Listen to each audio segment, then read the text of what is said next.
इस लेक्चर में हम सीक्रेसी ऑफ वोट के बारे में डिस्कस करेंगे। सीक्रेसी का मतलब होता है गोपनीयता, किसी चीज को गुप्त रखना, छिपा के रखना, यानी कि वोटिंग की गोपनीयता मेंटेन होनी चाहिए। अभी सुप्रीम कोर्ट का एक जजमेंट आया है, उसने फैसला सुनाया है। उसमें कहा है कि चाहे कोई भी इलेक्शन हो, चाहे पार्लियामेंट का, चाहे स्टेट लेजिस्लेचर का, यानी कि लोकसभा का या विधानसभा का, स्टेट लेजिस्लेटिव असेंबली का, ये maintenance of secrecy of voting is a must. कि जो भी इंसान मान लो वोटिंग करने जाता है तो उस इंसान को ही पता होना चाहिए उसने किस कैंडिडेट को और किस पार्टी को वोटिंग दिया है। तो ऐसा अरेंजमेंट होना चाहिए जहां पे वोटिंग डल रही है तो वो अपनी वोट डाले, किसी दूसरे बंदे को ना पता चले, उसकी जो मेंटेनेंस रहे, सीक्रेसी, गोपनीयता मेंटेन रहे इस वोटिंग करने की। तो सुप्रीम कोर्ट ने यही बोला है कि ये मस्ट है, बहुत ही जरूरी है सीक्रेसी को मेंटेन करना वोटिंग के लिए। सुप्रीम कोर्ट इससे पहले एक अपने और जजमेंट में बोल चुका है यही बात। 2013 का ये जजमेंट है, people's union for civil liberties case, इस जजमेंट में बोल चुका है 2013 में। और इसी बात को अभी सुप्रीम कोर्ट ने रीइटरेट किया है, यानी कि रिपीट किया है दोबारा से। तो ये जो इस समय का जजमेंट है इसमें क्या बोला है, इसकी हाईलाइट क्या है इस जजमेंट की।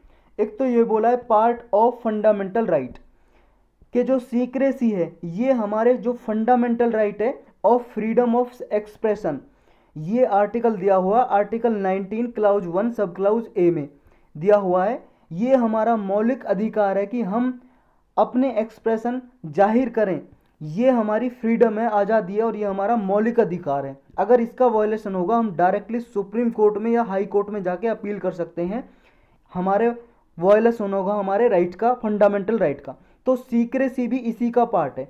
तो यूपीएससी क्वेश्चन ऐसे पूछती है कि सीक्रेसी कौन से फंडामेंटल राइट का पार्ट है, तो आपको याद रखना फ्रीडम ऑफ एक्सप्रेशन का आर्टिकल 19 सब क्लाउज ए और क्लाउज 1 इसका पार्ट है।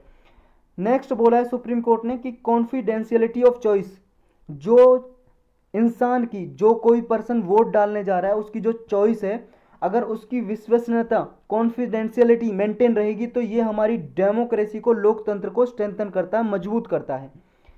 नेक्स्ट बोला है कि part of basic structure, democracy और फ्री एंड फेयर इलेक्शन, लोकतंत्र और इलेक्शन फ्री और फेयर मेंटेन, मतलब फ्री और फेयर कंडीशन में होने चाहिए, ये हमारे बेसिक स्ट्रक्चर का भी पार्ट है, हिस्सा है हमारे संविधान का। और बेसिक स्ट्रक्चर क्या है, मतलब मूल ढांचा। क्या है ये बेसिक स्ट्रक्चर? बेसिक स्ट्रक्चर का कॉन्सेप्ट आया था 24 अप्रैल 1973 का एक जजमेंट है सुप्रीम कोर्ट का, बहुत ही लैंडमार्क, बहुत ही इंपॉर्टेंट जजमेंट है, Kesavananda Bharati versus state of Kerala, famously बोलते हैं इसे केशवानंद भारती केस। तो ये जजमेंट है, इसमें बोला था सुप्रीम कोर्ट ने कि ये बेसिक स्ट्रक्चर का कॉन्सेप्ट आया था, कि इसमें बोला था कि हाँ पार्लियामेंट कुछ भी अमेंड कर ले, कुछ भी संशोधन कर ले कॉन्स्टिट्यूशन में, लेकिन बेसिक स्ट्रक्चर को पार्लियामेंट संशोधन नहीं कर सकती, अमेंड नहीं कर सकती। तो ये बेसिक स्ट्रक्चर का कॉन्सेप्ट अगर आपको डिटेल में जानना है तो पॉलिटी के प्लेलिस्ट में जाके एक लेक्चर बना हुआ है लगभग 30 मिनट का, पूरा देखना, उसे अच्छे से समझ आ जाएगा। तो ये बोला है सुप्रीम कोर्ट ने कि ये जो डेमोक्रेसी और फ्री इलेक्शन है ये बेसिक स्ट्रक्चर का पार्ट है। और जो बूथ कैप्चरिंग होती है, बूथ कैप्चरिंग का मतलब है कि लोग, जैसे वोटिंग हो रही है तो एक पार्टी क्या करती है कि वो बूथ कोई जहाँ पे वोटिंग डल रही होती है मशीन को कैप्चर कर लेते हैं, मशीन को उठा के ले जाते हैं और बोगस वोटिंग करते हैं। मतलब बोगस का मतलब है नकली, फेक वोटिंग। मतलब कोई भी पीपल आएगा सबको बाहर खड़ा कर देंगे ज़बरदस्ती, फोर्सफुली, जैसे आपने मूवीज़ में देखा होगा ना, बूथ कैप्चरिंग कर लेते हैं, जहाँ पे वोटिंग होती है गुंडे चले जाते हैं और उसको कैप्चर करके खुद वोट डाल देते हैं, सबकी वोट खुद डालते हैं जिस पे डालनी होती है अपने नेता की, जिस लीडर ने भेजे होते हैं।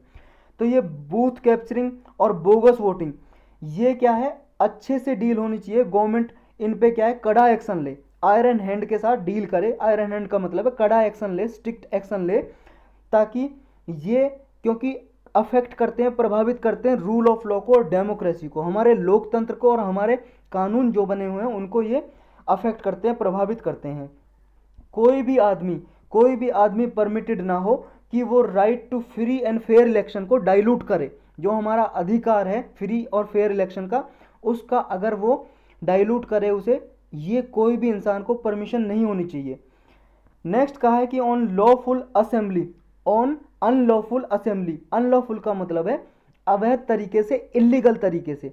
अगर मान लो असेंबली के इलेक्शन होके आए और अनलॉफुल तरीके से, इलीगल तरीके से आए हैं इलेक्शन होके, भले ही उसमें क्या है, 2-4 आदमी ने इलीगल तरीके से वोटिंग की है, मतलब इलीगल तरीके से मान लो बूथ कैप्चरिंग कर ली और नकली वोटिंग कराई है, बोगस वोटिंग कराई है, तो सारे मेंबर, ईच मेंबर जो अनलॉफुल असेंबली में चुन के आए हैं, वो सब गिल्टी होंगे, सब दोषी होंगे इस ऑफेंस के, अपराध के। जो रायोटिंग हुई है, दंगे प्रसाद हुए हैं, या जो भी ये अनलॉफुल एक्टिविटी हुई हैं वोटिंग के दौरान, सारे मेंबर, जैसे मान लो स्टेट लेजिस्लेचर के इलेक्शन हुए, विधानसभा चुन के आ गई, सारे एमएलए आ गए, और उनमें से कुछ मान लो 15-20 ऐसे एमएलए हैं जिन्होंने अवैध तरीके से वोटिंग करके जीत के आए, तो ये सिर्फ वो ही नहीं होंगे जिम्मेदार, सारे होंगे, असेंबली के सारे मेंबर जिम्मेदार होंगे, इसके गिल्टी होंगे, दोषी होंगे इस अपराध के।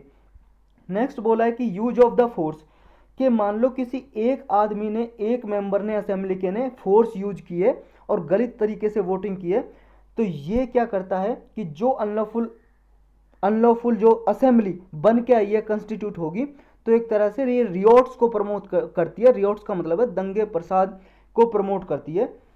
और ये जरूरी नहीं है कि अनलॉफुल एक्टिविटी के लिए फोर्स और वायलेंस सारे ही मेंबर क्या है, इसे सारे ही मेंबर प्रैक्टिस करें, कि जैसे बूथ कैप्चरिंग करना, बोगस वोटिंग करना, ये सारे मेंबर ही करें।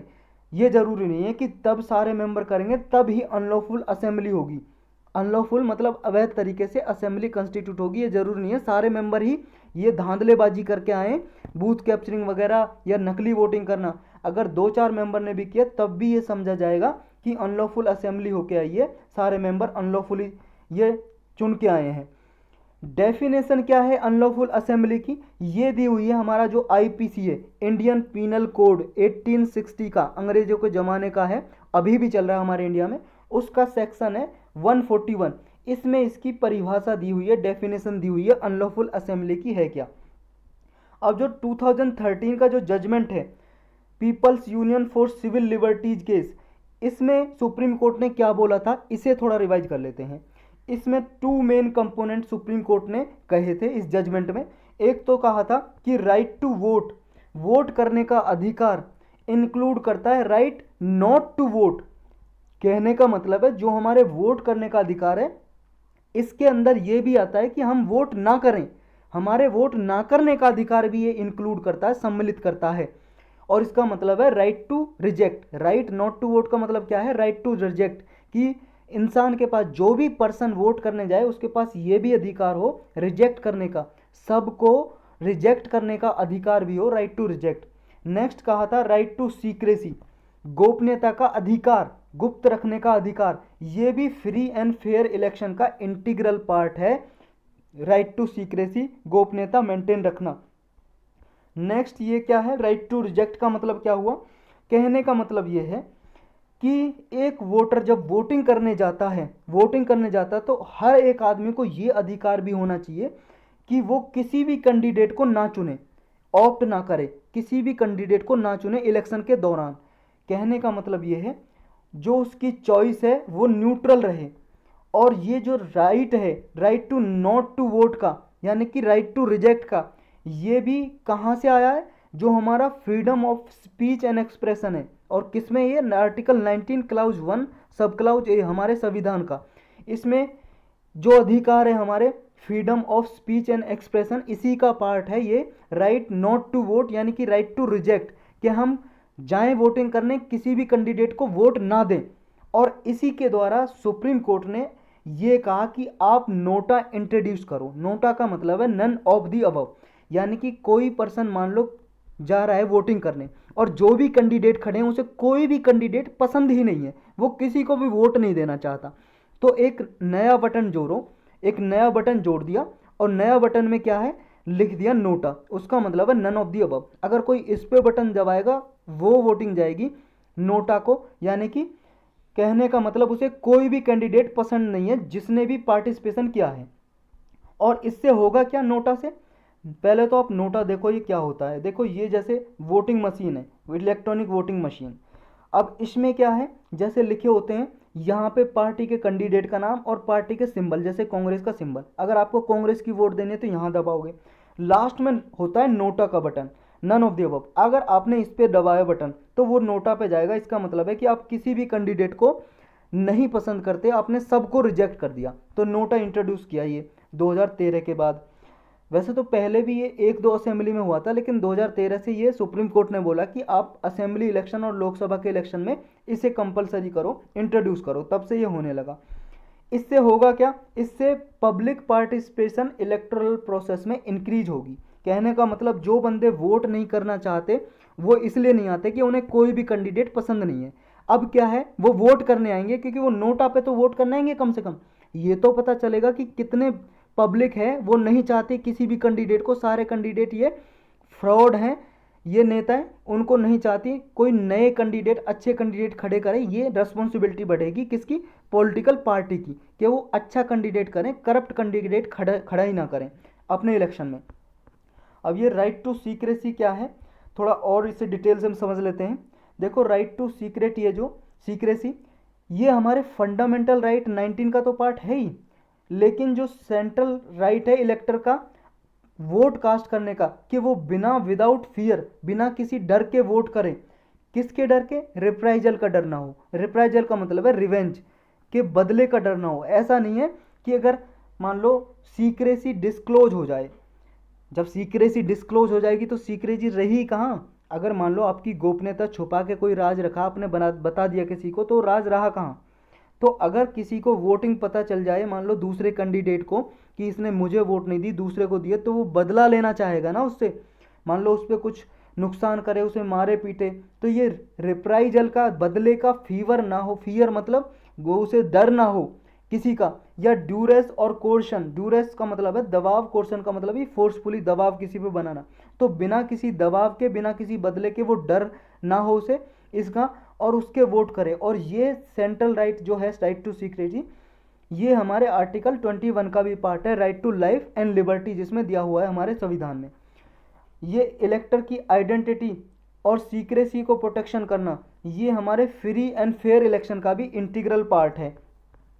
जो आर्बिट्ररी डिस्टिंक्शन है वोटर में, जो वोट कास्ट करता है यानी कि वोट डालता है, और ऐसा वोटर जो नहीं डालता है, मतलब वोटर तो वो भी है ना भाई साहब, उसे भी वोट देने का अधिकार है जिसने नहीं डाला, यानी कि वो वोटर जिसने वोट डाली और जिसने नहीं डाली, ये डिस्टिंक्शन नहीं होना चाहिए। अगर ये डिस्टिंक्शन का मतलब है डिफरेंस, ये अंतर नहीं होना चाहिए। अगर ये डिस्टिंक्शन होगा तो हमारे जो राइट दिए हुए हैं आर्टिकल 14, आर्टिकल 19(1) क्लाउज, सब क्लाउज ए और आर्टिकल 21, इसका वॉयलेशन होगा, उल्लंघन होगा अगर ये डिस्टिंक्शन होगा तो। एक universal declaration of human right है, यूनाइटेड नेशन का एक मतलब डॉक्यूमेंट है ये, जिसमें कुछ अधिकार दिए हुए हैं। और इस डॉक्यूमेंट में आर्टिकल 21 क्लाउज 3 ये बोलता है। और एक है international covenant on civil and political right, ये भी एक यूनाइटेड नेशन का डॉक्यूमेंट है। ये इसका आर्टिकल 25 क्लाउज भी, देखो ये क्लाउज वगैरह आर्टिकल वगैरह इसके याद करने की कोई ज़रूरत नहीं है, बस इतना याद रखो। जो universal declaration of human right है और international covenant on civil political rights है, ये कुछ डॉक्यूमेंट है जो इंटरनेशनली ह्यूमन राइट को प्रोटेक्ट करते हैं। तो ये भी जो आर्टिकल 25 क्लाउज बी और article 21 clause 3 right to secrecy से डील करते हैं। ये भी कहते हैं कि राइट टू सीक्रेसी मेंटेन होनी चाहिए हर एक कंट्री में। और कुछ रिलेटेड जजमेंट क्या है इससे रिलेटेड, देखो ये जो principle of secrecy of ballot का है, मतलब सीक्रेसी रहनी चाहिए किसी भी आदमी की बैलेट की, यानी कि जो बैलेट पेपर वो है जिस पे वोट डालते हैं। अब तो इलेक्ट्रॉनिक वोटिंग मशीन आ गई है, पहले तो एक पेपर होता था कैंडिडेट के यहाँ, मान लो नाम लिखे होते थे, यहाँ सिंबल, उसके सामने एक स्टैंप लगानी पड़ती थी और डिब्बे में डालनी पड़ती थी। तो जो ये सीक्रेसी है ये इम्पोर्टेंट है डेमोक्रेसी के लिए। और जो हमारा एक एक्ट बना हुआ है रिप्रेजेंटेशन ऑफ पीपल एक्ट 1951 का, उसके सेक्शन 94 में ये दिया हुआ है कि सीक्रेसी का प्रिंसिपल भी मेंटेन रहना चाहिए। ये सुप्रीम कोर्ट ने अपने जजमेंट में भी बोला था।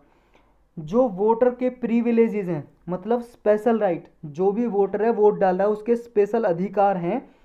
तो एक अधिकार ये भी है इस सेक्शन 94 में कि जो कॉन्फिडेंशियलिटी है, कि उसे वोट की चॉइस है जो उसकी, ये भी मेंटेन होनी चाहिए। तो ये सुप्रीम कोर्ट ने अपने जज में भी रिपीट किया था, बोला था। तो यही था बस इस लेक्चर में।